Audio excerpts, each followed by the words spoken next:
Welcome, and thank you for joining our library webinar this evening, Cures and Curses, a virtual exhibit walkthrough. This program is part of the USAHS library exhibit entitled Cures and Curses, A History of Drug Advertising in America, presented by the University of St. Augustine for Health Sciences Library. I'm Matthew Chase, the librarian at the San Marcos campus, and I will be your virtual tour guide through this exhibit. This exhibit addresses the extensive and complicated history of pharmaceutical advertising in the United States during the 19th century and the early 20th century. We'll be paying close and special attention to the rise and decline of patent medicines and their sociocultural impact on health literacy and education, pharmaceutical ethics, and medical practices. We'll also browse through specific patent medicines that were once popular among the general public as well as the advertisements that contributed to their success. Without further ado, let's begin exploring the history of pharmaceutical advertising in America. So it's important that we first consider what exactly are patent medicines. Patent medicine refers to a non-prescription commercial product created and sold for public consumption and self-medication. The name itself is a rather misleading label, though. The term patent medicine traces back to the European legal practice of letters patent, which involved a sovereign ruler conferring monopoly privileges to an individual. The letters patent practice ultimately led to the modern patent system in the United States, allowing for medicine makers to be granted patents for their remedies. Yet patent medicines that populated the US economy of the 19th century were rarely ever granted such patents. It was instead a popular public misconception that allowed for the label to stick onto those proprietary medicines. The label lent itself a certain level of legitimacy, adding to the historical popularity toward patent medicines and their resulting commercial success. Patent medicines had come in a variety of shapes and forms. Products ranged in everything from tonics and tablets to bitters and sodas. The sellers of such products varied just as widely. Physicians, apothecaries, medically unqualified persons, and charlatans all took part in selling patent medicines. The singular commonality among most patent medicines, then, concerned their status as medicinal panaceas or cure-alls, with medicine makers claiming their remedies could treat an array of physical and mental diseases, disorders, and ailments. So patent medicines in the United States date back as far as the Revolutionary War. Before the war, the American colonies relied a great deal on the import of British patent medicines. It was not until after the war that a US homegrown industry emerged to meet the continued public demand for these medicinal panaceas. US manufacturers started producing their own pharmaceutical products with an increasing demand among apothecaries and hospitals. Despite the decades of ill reputation surrounding patent medicine makers as itinerant peddlers of quack remedies, the innovative use of advertising technologies and techniques enabled these manufacturers to dramatically transform their public image as entrepreneurs of great sophistication. The patent medicine industry became highly regarded as a result by the 19th century, reimagined as a respectable and cheaper alternative to traditional medicine. After the American Civil War, the US industry of pharmaceuticals and pharmacy boomed with the introduction of mass production, transforming the patent medicine landscape across the world. By 1906, an estimated 50,000 patent medicines were being made and sold in the United States. The public sought out patent medicines due to marketed promises of curing their afflictions, especially if no such hope was offered by traditional doctors. The prescription of medication by medical practitioners was also not a common occurrence until later in the 20th century. Self-treatment was regarded as a sacred right in US society. Some patent medicines actually benefited some amount of symptom relief, such as headaches, which further reinforced their use. Advertising was the real key here, though, to the success of these proprietary medicines. The advertisement, as shown here, and in the exhibit, the others in the exhibit, compose of trade cards that manufacturers, pharmacists, physicians, and others would give out to the public. Each trade card would have a unique art piece on the front with information about the product on the back side. They were highly collectible items back then, as they are nowadays, while serving as health guides for public consumers. Due to lack of government regulations, the formulas and recipes to make patent medicines were typically kept as trade secrets. Many proved to be harmless ultimately, as tonics, bitters, and salves typically had water as their main ingredient. It was very common, though, for these cheap and convenient patent medicines to also contain potentially dangerous ingredients such as alcohol, cocaine, or morphine. In the 19th and early 20th century United States, alcohol had been a very popular household remedy, for example, recommended and administered by physicians for children and adults alike. With the rise of patent medicines, alcohol unsurprisingly became a common ingredient. Patent medicine manufacturers would often advertise their products as non-alcoholic, despite having copious amounts of the ingredient. Many of these medicines had stronger alcohol content than beer, wine, and even whiskey, which helped to bolster their popularity and alleged effectiveness at self-treatment. The trade card here shows an advertisement for Hood's sarsaparilla. It features an older man carefully reading a package of Hood's sarsaparilla to ensure he purchased the correct product. Hood's sarsaparilla was marketed to purify the blood and cure various disorders, including heart disease, rheumatism, and edema. Hood's sarsaparilla contained not only ingredients like sarsaparilla root, dandelion, and juniper berries, but also 18% alcohol by volume.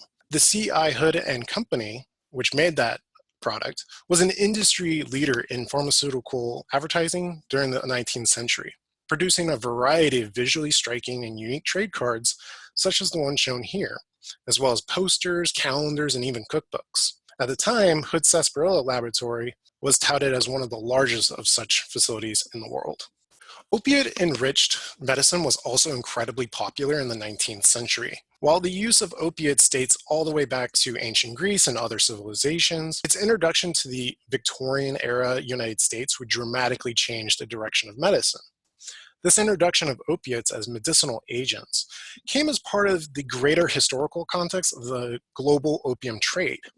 The US demand for opiates grew exponentially. For example, over 5 million pounds of opium and over 22,000 ounces of morphine were imported between 1850 and 1877. The medical community at the time engaged in intense debates over the nature and the therapeutic uses of opiates like morphine, especially in regards to their confusing roles as both stimulant and sedative. Opiates were commonly used in the 19th century for the purposes of pain relief, sleep disorders, anxiety and depression, respiratory and cardiovascular disease, and an array of other ailments. Both children and adults would be administered with opiates. The medical community did not fully comprehend the effects of opiates at the time, which quickly led to disastrous effects in the long run. Opiate addiction, for example, became a rampant issue, with pharmaceutical manufacturers, medical practitioners, and pharmacies playing a significant role in worsening this public health crisis. Physicians, excited by the effects of opiates, would often administer it and allow patients to freely refill them at the pharmacy. Most patent medicines marketed to treat pain typically either had alcohol or opiates, or some combination of both, as the main ingredient. Even the supposed cures of opiate addiction being offered by pharmaceutical companies and medical practitioners were usually laced with opiates, unbeknownst to the consumer, which only persisted their addiction. The trade card here shows Dr. Thomas's eclectic oil, featuring a cat and 5 kittens on top of a desk, interacting with a globe with written text. Dr. Thomas's eclectic oil is used all around the world. Originally intended to treat colds, The product was expanded as a universal cure for muscular pains, rheumatism, neuralgia, joint aches, and sprains. The product was known as a magical painkiller, although consumers were unaware that it derived from a mix of alcohol, chloroform, and opiate derivatives, among other ingredients. Marijuana first emerged in the patent medicine world in 1850, but like opiates, the medicinal origins of cannabis reaches far in history, going back as far as 5,000 years in Romania, India, and ancient Greece. It is no surprise then to see this drug to be a popular ingredient in patent medicines of the 19th century and early 20th centuries. The drug was marketed as a panacea, but particularly effective for headaches, pain, and neuralgia. Physicians and medical community leaders heavily invested in the clinical use of marijuana. Following the turn of the 20th century, however, the public use of medicinal marijuana declined. The Marijuana Tax Act of 1937 served as the first time that marijuana became a federally restricted substance in the United States, with increasing criminalization in the decades to follow, leading up to the prohibition of marijuana under the Controlled Substances Act of 1970. The restrictions were met with protests from the medical professions, although to no avail. This shift in marijuana status from being medicinal to being criminal also greatly limited scientific research of the drug, as the procurement of cannabis for academic purposes became restricted. Anti-marijuana legislation and political movements would often employ racist rhetoric, associating Latino immigrants with the recreational abuse of marijuana and violent crime. So despite the resurgence of medical marijuana in recent decades, the drug is more commonly associated with counterculture movements and psychedelics rather than its much deeper history as a medicinal aid. Cocaine also has a long and global history in medicine spanning more than 1,000 years. Indigenous communities in South America use the coca plant traditionally for rejuvenation and stimulation, alleviating hunger, and treating altitude sickness. Cocaine became a popular medicinal panacea or cure-all in 19th century Western society, strongly supported by the clinical community and notably by Sigmund Freud. US patent medicine manufacturers seized the opportunity to include cocaine in their products, particularly for headaches, neuralgia, and depression. The Coca-Cola company, fun fact, emerged in the market as a cocaine-enriched, quote-unquote, intellectual beverage and temperance drink during Prohibition America. Despite growing scientific evidence showing the addictive properties of cocaine, the drug became widely popular for recreational use in the Western world. Cocaine abuse resulted in thousands of deaths each year in 19th century and early 20th century United States. Mounting negative public and media perceptions against cocaine, labeled as the third scourge on humanity, the first two being alcohol and opiates, changed how the drug was regulated at the turn of the 20th century. It was not until the Harrison Narcotics Act of 1914 that patent medicines were prohibited from including cocaine as an ingredient. Alternative compounds such as amphetamine would also come to replace cocaine as a Western medicine, although it is still sometimes used as a local anesthetic. Cocaine's status as a traditional medicinal compound became overshadowed by moral panics as a modern misclassified narcotic. One patent medicine from the exhibit known to have cocaine was Brown's Iron Bitters. Health claims for this product included curing malaria, dyspepsia, and female infirmities, quote unquote. The product was also marketed to cure a variety of maladies such as lack of energy, nervous prostration, and fainting. An interesting fact about this particular trade card, though, is the woman being featured. The woman is well-known actress of the time, Lily Langtry. This trade card was created at a time when celebrity endorsements became a new advertising practice. While the trade card employs Langtry's image to promote the product, it is actually unknown whether the manufacturer had asked for Langtry's permission or paid to use the image. Patent medicines and their advertising to the public raises important issues about patients' rights, medical ethics, and pharmaceutical information practices.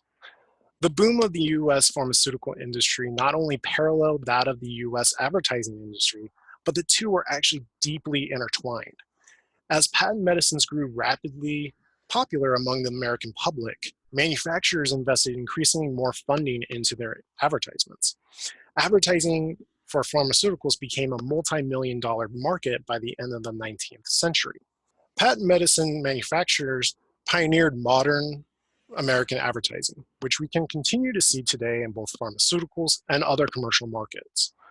The public was exposed to patent medicine marketing everywhere, from newspapers and magazines to calendars, and again, even cookbooks. The trade cards on display in this exhibit represent only a small sample of the hundreds of others being produced to inform consumers about the products at the time. Advertisements could be found also on horse carriages, walls, trees, and even mountainsides. Traveling medicine shows were a common form of advertisement in the guise of entertainment. Patent medicine advertisements exploited the general public's fears, hopes, prejudices, and other emotions and needs. Many ads would play on fears of death, disease, and suffering, exaggerating normal physiological phenomena as ominous signs of illness. Patent medicine manufacturers would also use sex, patriotism, and celebrities to sell their products. Racial imagery played a significant role in the history of pharmaceutical advertising, particularly when it came to patent medicines of the 19th and early 20th century. While patent medicines were primarily marketed to white, middle-class men and women, race was exploited to reaffirm not only the public's racist sentiments and social inequalities, but also the manufacturer's sales in the process. Many manufacturers would use imagery of the exotic to sell their products, relying on the appeal of ancient times and mystical foreign lands. The name of the patent medicine in particular was a popular way to demonstrate the exotic, such as Mexican Mustang liniment or Dr. Drake's Canton Chinese hair cream. Other advertisements made false claims about the origins of their product. For example, the manufacturer of Dr. M.S. Watson's Great Invincible Brahmi Stiff Joint Panacea claimed the product had been discovered at the Nile River. Native Americans in particular were a commonly used source of advertisement imagery. One medicine company in particular advertised their products as being made by quote-unquote wise medicine men from a Native American reservation, when the company was actually led by two white Americans who sought to capitalize on the racialized imagery. Many more manufacturers marketed their products as quote-unquote Indian, fabricating stories behind their products to seem indigenous in origin. The Native American became a ubiquitous symbol in patent medicine advertising, with indigenous faces and identities being appropriated for the profit of US companies. Race has had a complicated role in pharmaceuticals. We would later see race being used to support the nation's first anti-drug laws, laws that came about in large part due to the rampant patent medicine abuses and marketing practices. Prohibitions of common patent medicine ingredients would be espoused and enforced with racial imagery. Opium was associated with Chinese immigrants, marijuana with Mexican immigrants, and cocaine with Black communities. These trade cards for J.C. Iyer and Company that you see here and their medicines are examples within the exhibit of how the manufacturers would use exotic racialized imagery as well as nationalist and colonialist sentiments of the time period to sell their products. James Cook Iyer, founder of the company, was unique among patent medicine manufacturers for the fact that he actually came from a background in medicine, unlike most of his colleagues. Iyer started out as an apothecary apprentice, studying medicine and graduating with a medical degree, although he was more interested in selling medicine rather than practicing it. Iyer heavily invested in advertising, spending at least $140,000 each year. The American woman of the 19th and early 20th century was commonly imagined as sickly and invalid. Sickness ran parallel to a woman's femininity and beauty, with the prevalent belief of women having delicate constitutions and emotional sensitivities. It is important to note that this American imagining of women particularly focused on white middle-class women. Women of color and working-class women were seldom regarded as quote-unquote proper women. It should be no surprise then to see how the patent medicine industry dedicated most of their advertising to these white middle-class and upper middle-class women, with marketing imagery that that employed these sexist sentiments. Many advertisements would characterize women as long-suffering, quote unquote, with alleged testimonials of women attesting to the medicine's effectiveness at curing their complaints. This portrayal of long-suffering drew from and reinforced medical thought at the time that determined women's illness to be essential or inherent to their inferior gender and physiology. Advertising derived imagery from the medical pathologizing of women's puberty, menstruation, and menopause as sicknesses to be cured, namely by the advertised products. Advertisers employed the medical professions to further legitimize their claims, not only in the medically accepted diagnosis that womanhood was pathological, but also in reaffirming women's anxieties about their doctor's ability to treat them effectively. Many women resorted to patent medicines due to the skepticism of medical professionals, as well as the comparably cheaper and more convenient expenses of using patent medicines to find relief. Anti-feminist advertising was also commonplace, especially in the context of women's increasing demand and involvement in social reform at the time. Ads would typically draw causal connections between quote-unquote unfeminine behaviors such as career ambitions and then connected to physical sickness. They would also implicate the alleged dangers of women's higher education and promote the virtues of marriage and domestic life. The combined failing of oversight and communication from the government and the medical community allowed manufacturers to make exaggerated and even fraudulent claims about the potency of their medicines, offering them as universal cure-alls for anything from heart disease to tuberculosis to malaria. They typically omitted information about any potentially dangerous ingredients, such as morphine, alcohol, and cocaine, as we discussed. At the turn of the 20th century, many in the medical community, the media, community groups, and policymakers would come to criticize the abusive advertising practices, which ultimately led to the creation of the Food and Drug Administration to protect consumers and patients. Mrs. Winslow's soothing syrup, as depicted in the displayed trade card, was particularly circulated in the media for its controversial ingredients. Significant levels of morphine and alcohol were main ingredients in this product. The medicine claimed to treat teething and sleeping issues for children. The product was popularly used among mothers who were unaware of the medicine's risks of inducing coma, addiction, and death.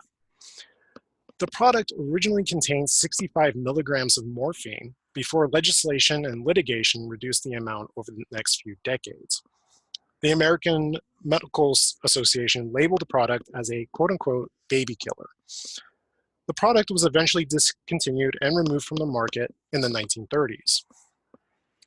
The systemic social problems that emerge from patent medicines are not only accountable to the actions of manufacturers and advertisers, but of medical practitioners and the government as well. What are the lessons to be gleaned from our pharmaceutical past as health practitioners and scientists? While the abuses and negligence of the past resulted in more accountability and oversight over time, recent decades have actually seen to the relaxation of some of these measures, in part due to patients' rights movements to self-educate and self-treat. Direct-to-consumer advertising of pharmaceuticals, once a multi-million-dollar industry, is now a multi-billion-dollar industry. The US and global public is receiving their health and drug information across TV, print media, radio, and more recently, digital media. What roles, responsibilities, and relationships do health professionals have to adopt in this age of mass pharmaceutical information? What resources are needed to engage both health professionals and their patients in evidence-based decision-making?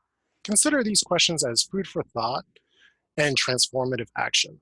Following from this discussion about our pharmaceutical past and the exhibit in general, I also want to bring up how the library and other organizations are also helping to support our health professionals with different resources and tools to promote evidence-based decision-making between physician or therapist and their patient. In particular, I wanted to highlight Dynamed, which is an online point-of-care reference tool that allows you to access an encyclopedia worth of condition overviews, diagnosis information, and recommendations for treatment based on published evidence. It also includes an encyclopedia about information of drugs and their interactions with each other. There's also the Cochrane Database of Systematic Reviews, which stems from the Cochrane Library, which was actually motivated in large part by the evidence-based medicine movement of the 1990s. It's the leading resource for systematic reviews in healthcare, including clinical answers to pharmacology based on available research. There's also a database for guideline summaries, which you can access the thousands of current clinical practice guidelines and guideline summaries, including on topics of pharmacology. There's also the clinicaltrials.gov database, which has comprehensive access to federally and privately supported clinical trials across the world.